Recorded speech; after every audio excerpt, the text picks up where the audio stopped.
जानकारी दी जा रही थी। तो संजय राय जी से सबसे पहले बात कर लेते हैं। संजय राय जी, नतीजे अभी तक जो रुझान देखने को मिल रहे हैं, कितना उत्साहित करने वाली बात है?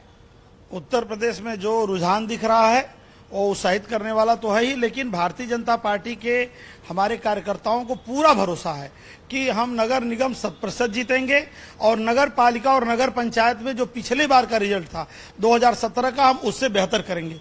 और इसके पीछे जो कारण है वह यह है कि हमारे उत्तर प्रदेश के प्रदेश अध्यक्ष, माननीय प्रदेश अध्यक्ष श्रीमान भूपेन्द्र चौधरी जी और माननीय प्रदेश महामंत्री संगठन श्रीमान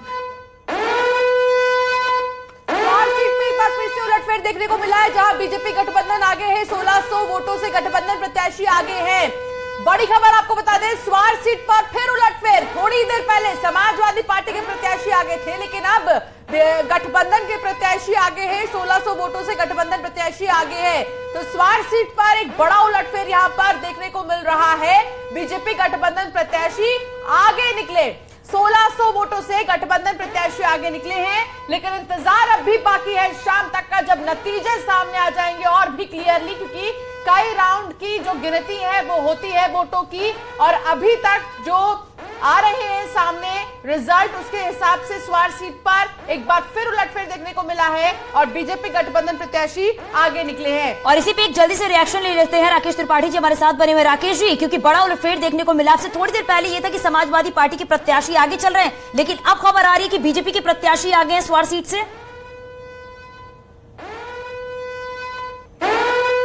बड़ी खबर आगरा से, बीजेपी दूसरे नंबर पर। बड़ी खबर हम आपको बता रहे हैं, आगरा में तीसरे नंबर पर समाजवादी पार्टी के प्रत्याशी हैं। ये बड़ी जानकारी हम आप तक पहुंचा रहे हैं। आगरा में बीएसपी प्रत्याशी आगे हैं, ये बड़ी जानकारी आप तक पहुंचा रही है। लगातार आगरा सीट पर भी सबकी निगाहें बनी हुई हैं। आगरा में तीसरे नंबर पर समाजवादी पार्टी के प्रत्याशी हैं। देखा जा रहा है कि बार बार उलटफेर हर सीटों पर देखने को मिल रहा है। यहां पर बीजेपी दूसरे नंबर पर है। बीएसपी की बात करें तो वो भी लगातार देखा जा रहा है किस तरीके से उलटफेर देखने को मिल रहा है। यहां पर आगरा क्योंकि बीजेपी का गढ़ माना जा रहा है, लेकिन आगरा में बीजेपी जो है दूसरे नंबर पर है।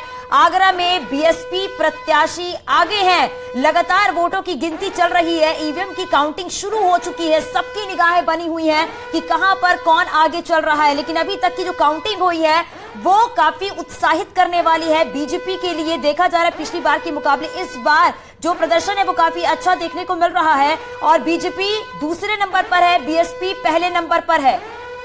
बिल्कुल, सूर्य प्रकाश मैथिली जी के सवाल का मनीष जी आप जवाब दे रहे थे, अपना जवाब पूरा कर लीजिए मनीष जी। मनीष जी, जिस तरह की भाषा का जी आवाज मिल रही है मेरी? हाँ, जी जिस तरह का भाषा का प्रयोग मैथिली जी करते हैं, ये बहुत अच्छी बात सामाजिक जीवन और सार्वजनिक जीवन में ठीक नहीं है। लेकिन फिर भी यह कुलदीप सिंह सेंगर को भूल जाते हैं जिनको बलात्कार के आरोप में जेल की सलाखों के पीछे भेजा गया है। स्वामी चिन्मयानंद जो गृह राज्य मंत्री रहे और भाजपाइयों के गुरु हैं, उनके ऊपर भी बलात्कार का और मसाज कराने का आरोप लगा था और उनको भी इसका सामना करना पड़ा था। भारतीय जनता पार्टी जब फंसती है राजनीति में और अन्य राजनीतिक दल तो भारतीय जनता पार्टी के मुद्दों को, जो उनके धार्मिक मुद्दे हैं, जातीय मुद्दे हैं, सामाजिक मुद्दे हैं, इन मुद्दों पर भारतीय जनता पार्टी को जब हम चैलेंज करते हैं तो भारतीय जनता पार्टी भागने लगती है और मुद्दा विहीन राजनीति की बात करने लगती है। देखिए, बहुत महत्वपूर्ण सवाल है कि 125 लाख करोड़ रुपए इन 6 वर्षों में उत्तर प्रदेश की सरकार को मिले हैं उत्तर प्रदेश के विकास के लिए। आज देखिए 2,43,000 किलोमीटर उत्तर प्रदेश के पास पीडब्ल्यूडी डिपार्टमेंट के पास सड़क है। किसी भी सड़क पर चले जाइए, कोई भी ऐसी सड़क नहीं है जो गड्ढा मुक्त सड़क हो। सारी की सारी सड़कें गड्ढे में तब्दील हो चुकी हैं, खंडहर में तब्दील हो चुकी हैं। हम जितनी बड़ी बड़ी विकास की बातें करें, जितनी बड़ी हवाई बातें करें, लेकिन जमीनी धरातल पर अगर देखिएगा तो योगी सरकार का जो 6 साल का कार्यकाल है पूरी तरह से जनता के मुद्दों पर खरा नहीं उतरी है। और यह योगी आदित्यनाथ की सरकार सिर्फ प्रचार के लिए जानी जाती है। बड़ी वजह क्या है? आप 2017 के बाद 2022 में भी हमने देखा कि यही मुद्दे लेकर आए थे, लेकिन फिर भी जीत हासिल नहीं हुई। अब निगम चुनाव में भी अब आप यही सारी चीजें बोल रहे हैं, बावजूद इसके रुझानों में आप जानते ही क्या सामने आ रहे हैं। बहुत अच्छा आपने सवाल किया। देखिए, एक कविता है कि करत करत अभ्यास के जड़मत हो तो सुजान, रसरी आवत जाते सिल पर परत निशान। हमारे नेता श्रद्धेय श्री अखिलेश यादव जी ने हमेशा से जनता को जागरूक करने के लिए और जनता को जनता के मुद्दों से आगाह उन्होंने किया है, और हमेशा हम नौजवानों, छात्रों के, महिलाओं की हमने बात किया है, वकालत किया है, और जब हम सरकार में रहे तो हमने इनके लिए काम किया है। भारतीय जनता पार्टी धार्मिक ध्रुवीकरण करके, जाति ध्रुवीकरण करके, सामाजिक ध्रुवीकरण करके अगर जनता का वोट लेना चाहती है तो 2022 में जनता ने जवाब दिया। आप 325 से 264 पे आ गए। फिर जवाब दे रही है। गोरखपुर और कानपुर में भी बीजेपी आगे नजर आ रही है, और बीजेपी के प्रत्याशी जो है आगे है अभी, क्योंकि कानपुर में भी कुछ देर पहले हमने देखा था कि कांग्रेस की प्रत्याशी आगे थी आशनी, लेकिन अब यहाँ बीजेपी की प्रत्याशी जो है आगे नजर आ रही है। यानी कि एक बहुत बड़ा उलटफेर एक बार फिर से देखने को मिला है गोरखपुर और कानपुर में। सर्वेश हमारे साथ जुड़ गए हैं। सर्वेश, क्या हालचाल है इस वक्त? ग्राउंड जीरो से सीधी तस्वीर दिखाएं। देखिए, मैं इस वक्त जो है मीडिया सेंटर में हूं, और जो हमारे पास खबर है, यहां पर प्रयागराज नगर निगम की पोस्टल बैलेट के पहले राउंड के नतीजे औपचारिक रूप से घोषित कर दिए गए हैं। गणेश केसरवानी जो बीजेपी प्रत्याशी हैं 127 वोटों से आगे हैं पोस्टल बैलेट में, और गणेश केसरवानी को 261 और सपा के अजय श्रीवास्तव को 134 वोट मिले हैं। इसके साथ साथ ईवीएम की भी वोटिंग जारी है और अभी काउंटिंग जारी है, और अभी तक जो हमारे पास जानकारी है उसमें बीजेपी प्रत्याशी गणेश केसरवानी ही आगे चल रहे हैं। और सबसे बड़ी बात है, कुछ वार्डों के भी रुझान हमारे पास आए हैं। वार्ड नंबर 71 से बीजेपी प्रत्याशी गुलाब सिंह पटेल 600 वोटों से आगे हैं, और निर्दलीय प्रत्याशी अखिलेश सिंह दूसरे नंबर पे हैं। तो वार्डों की भी काउंटिंग चल रही है। कई वार्डों में 3 या 4 राउंड की काउंटिंग बची हुई है, जिसके बाद अब नतीजे घोषित भी करने शुरू हो जाएंगे। तो धीरे धीरे कर नतीजे भी आने जल्दी ही शुरू हो जाएंगे। तो करीब 1 घंटे में कुछ वार्डों के नतीजे आ सकते हैं। लेकिन अभी तक की जो सबसे बड़ी खबर है प्रयागराज नगर निगम की, वो बीजेपी प्रत्याशी गणेश केसरवानी आगे चले, और शुरुआत से ही रुझानों में वो आगे चल रहे थे, और अभी भी यही जानकारी हमारे पास आ रही है। और सबसे बड़ी बात है कि जो 8 नगर पंचायतें हैं, उन नगर पंचायतों की बात करें तो वहां पर बैलेट पेपर से मतगणना हो रही है, तो थोड़ा देर से शुरू हो पाई। पहले उसकी छटाई का काम हुआ, और अभी जो वहां पर रुझान आ रहे हैं तो अलग अलग जो वहां पर नगर पंचायतें हैं वहां पर अलग अलग प्रत्याशी आगे हैं। कुछ नगर पंचायतों की बात हम करेंगे। हमारे साथ वरिष्ठ पत्रकार मनोज तिवारी जी हैं। ये बताइए, नगर पंचायतों की बात करें तो कहां पर कौन से प्रत्याशी आगे हैं 8 में? देखिए, लाल गोपालगंज की खबर है कि बहुजन समाज पार्टी आगे है, और मऊइमा की खबर है कि वहाँ समाजवादी पार्टी आगे है, हड़िया की खबर है समाजवादी पार्टी आगे है, और अभी तो फूलपुर में जो है बीजेपी थोड़ा सा आगे है। सिरसा में जो है इस समय अभी समाजवादी पार्टी आगे है, और भारतगंज में जो है इस समय क्या कहते हैं निर्दल प्रत्याशी आगे है, और मैंने देखा कि वहाँ शंकरगढ़ में भी एक निर्दल प्रत्याशी आगे है, कोराव में समाजवादी पार्टी आगे। तो जिस तरह का अभी शुरुआती रुझान आए हैं, इसको लेकर क्या लगता है कि प्रयागराज जिले में निकाय चुनाव को लेकर क्या ट्रेंड रहा है?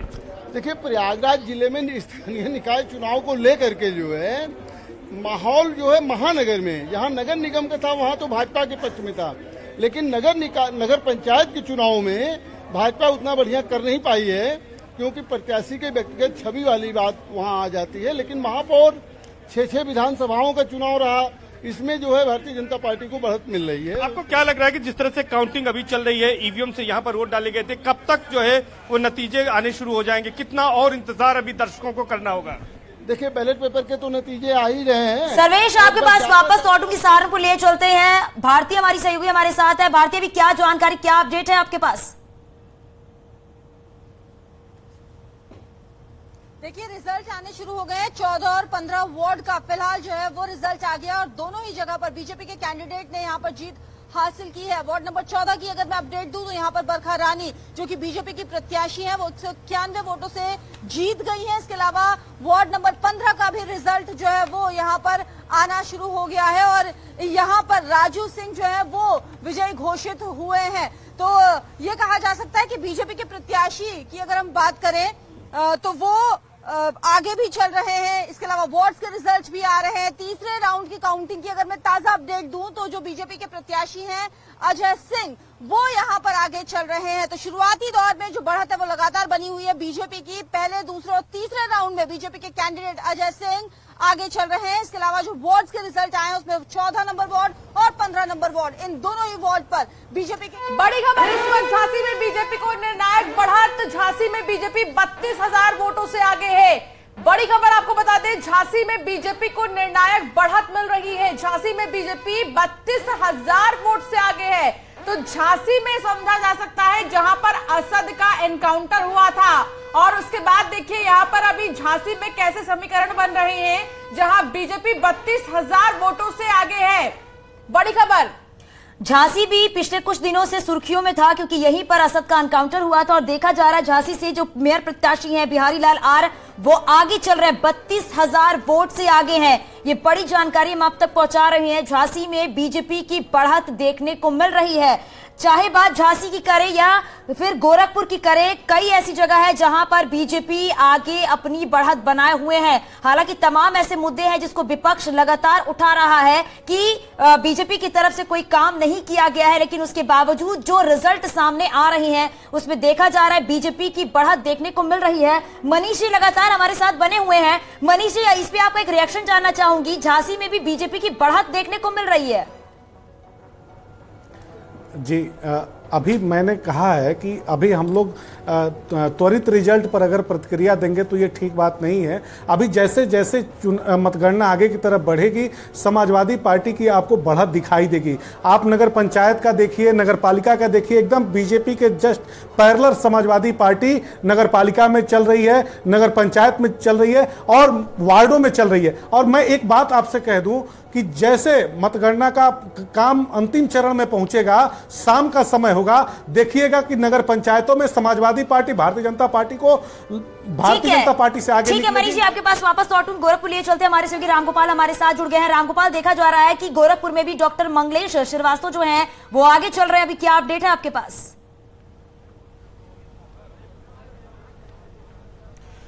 इस वक्त के ताजा अपडेट यह है कि करीब 20,000 वोटों से डॉक्टर मंगलेश श्रीवास्तव अपने निकटतम प्रतिद्वंदी सपा की काजल निषाद से आगे चल रहे हैं और अधिक तक वार्डों में जो है बीजेपी प्रत्याशी बढ़त बनाए हुए हैं। और अगर हम पार्षदों की बात करें तो अधिकतर पार्षद प्रत्याशी यहाँ पे निर्दल और भारतीय जनता पार्टी के ही अभी तक अधिकतर विजयी हुए हैं। कुछ सीटों पे अभी तक जितने रिजल्ट आए उसमें 3 जगहों पे समाजवादी पार्टी की और 1 जगहों पे कांग्रेस के प्रत्याशी विजयी हुए हैं और अधिकतर पे भारतीय जनता पार्टी और या फिर निर्दल यहाँ पे विजयी हुए हैं। और निर्दलियों में बड़ी संख्या ऐसी है, करीब 4 से 5 ऐसे निर्दलीय विजयी हुए हैं जो भारतीय जनता पार्टी से बगावत करके चुनाव लड़ा था, वो यहाँ पे विजयी हुए हैं। तो कुल मिला के जो गोरखपुर नगर निगम की बात करें तो गोरखपुर नगर निगम में भाजपा का दबदबा एक तरीके से साफ देखा जा रहा है और यहाँ पे भारतीय जनता पार्टी के जो मेयर प्रत्याशी हैं वो करीब करीब 20,000 वोटों से अभी आगे चल रहे हैं। जी बिल्कुल रामगोपाल, यहाँ पर जो है बीजेपी के प्रत्याशी आगे है। अमित गंजू भी हमारे साथ जुड़ गए हैं। अमित गंजू, कानपुर में कैसे समीकरण बन रहा है, क्योंकि थोड़ी देर पहले कांग्रेस की प्रत्याशी आगे थी और बीजेपी के पीछे, लेकिन एक बड़ा उलटफेर देखने को मिला जहां बीजेपी आगे है और कांग्रेस पीछे है। अभी ग्राउंड जीरो से क्या है ताजा अपडेट?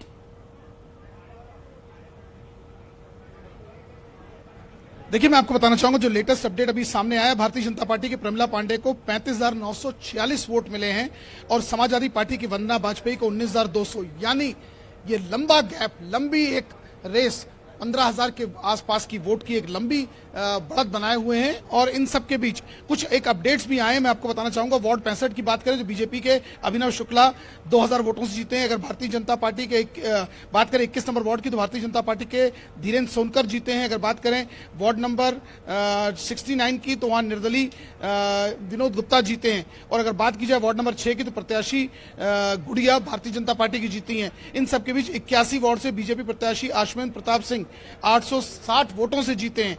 और इसी तरह एक एक करके रुझान आ रहे हैं, मगर सबसे बड़ी जो रुझान सामने आया है, भारतीय जनता पार्टी की प्रमिला पांडे ने 35,946 यानी 15,000 से ज्यादा वोटों की लीड इस वक्त सामने देखने को मिल रही है, जो लेटेस्ट अपडेट है। जी चांदनी, तो लगातार ये तस्वीरें हम आपको दिखा रहे हैं, कानपुर से भी तस्वीरें हम आपको दिखा रहे हैं। हमारे सहयोगी अमित लगातार हमारे साथ बने हुए। इस बीच एक और बड़ी खबर मिल रही है, गाजियाबाद में दूसरे राउंड की गिनती पूरी हो चुकी है। बड़ी खबर इस वक्त की है, बीजेपी 21,260 वोटों से आगे। बीजेपी की सुनीता दयाल को 14,239 वोट मिले हैं। हमारे सहयोगी सुशील हमारे साथ जुड़ गए। सुशील, क्या अपडेट है आपके पास?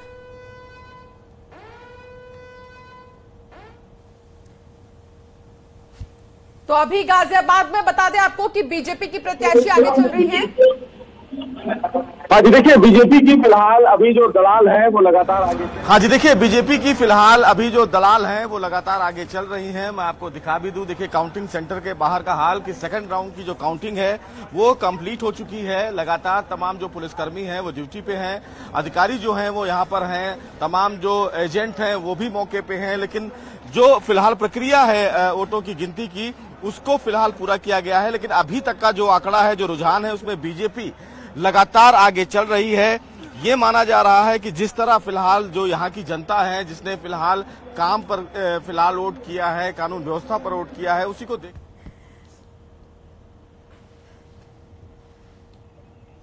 तो लगातार हमारे सहयोगी भी बने हुए हैं। गाजियाबाद में बढ़त बीजेपी की देखने को मिल रही है और दूसरे राउंड की काउंटिंग भी लगभग पूरी हो चुकी है। बीजेपी को 21,260 वोट मिले हैं, मतलब 260 वोट से आगे हैं। ये बड़ी जानकारी हम आप तक पहुंचा रहे हैं। 4,793 वोट के साथ बीएसपी दूसरे नंबर पर है। गाजियाबाद में दूसरे राउंड की गिनती पूरी हो चुकी है। बड़ी खबर आपको बता दें, सुनीता दयाल बीजेपी से अभी आगे चल रही हैं। पूनम यादव समाजवादी पार्टी की प्रत्याशी हैं गाजियाबाद से, जो कि अभी पीछे हैं। सुशील हमारे साथ एक बार फिर से जुड़ गए हैं। सुशील, विपक्षियों की अगर बात करें तो विपक्षी पार्टी के प्रत्याशी कहां स्टैंड कर रहे हैं? जी देखिए, फिलहाल अगर सपा की बात करें तो पूनम यादव फिलहाल अभी बीजेपी से पीछे चल रही हैं। सुनीता दयाल जो हैं वो लगातार उनकी जो बढ़त है वो बनी हुई है। लगातार इस पूरे मामले में जो काउंटिंग है वो जारी है और ऐसे में सेकंड जो फिलहाल फेज की काउंटिंग है वो कंप्लीट कर ली गई है। तो ये माना जा रहा है कि अभी तक बीजेपी की जो बढ़त है वो आने वाले राउंड में क्या रहेगी या नहीं। लेकिन अगर विपक्ष की पार्टियों की बात करें तो फिलहाल सपा, बसपा, ये तमाम जो पार्टियां हैं वो फिलहाल अभी बीजेपी से नीचे हैं। पूनम यादव जो सेकंड लीड मानी जा रही थी वो फिलहाल अभी बीजेपी से नीचे हैं। तो ऐसे में अब देखना यह है कि जो तीसरे राउंड की फिलहाल अब काउंटिंग शुरू हुई है उसमें बीजेपी का क्या ये बढ़त बना रहता है। साथ जुड़ गए हैं अश्विनी, अभी झांसी में कैसे समीकरण बन रहे हैं? कौन आगे कौन पीछे, विपक्षी कहां पर खड़े हैं और ग्राउंड जीरो से क्या तस्वीरें आप दिखा पाएंगे? बाहर जाए तो फिर जिस ढंग से बाहर जाएंगे उसी ढंग से चेकिंग। देखिए, झांसी में तकरीबन 11 राउंड की जो मतगणना हो चुकी है, उस मतगणना में जो भाजपा के प्रत्याशी है बिहारी लाल आर्य, वो अपने जो विरोधी दल है उनसे बहुत ज्यादा आगे चल गए हैं। तकरीबन 32,000 वोटों की जो लीड है वो ले ली है भाजपा प्रत्याशी ने। तो 1,15,000 के आसपास की जो मतों की काउंटिंग हो गई है उसमें 62,000 के आसपास जो मत है वो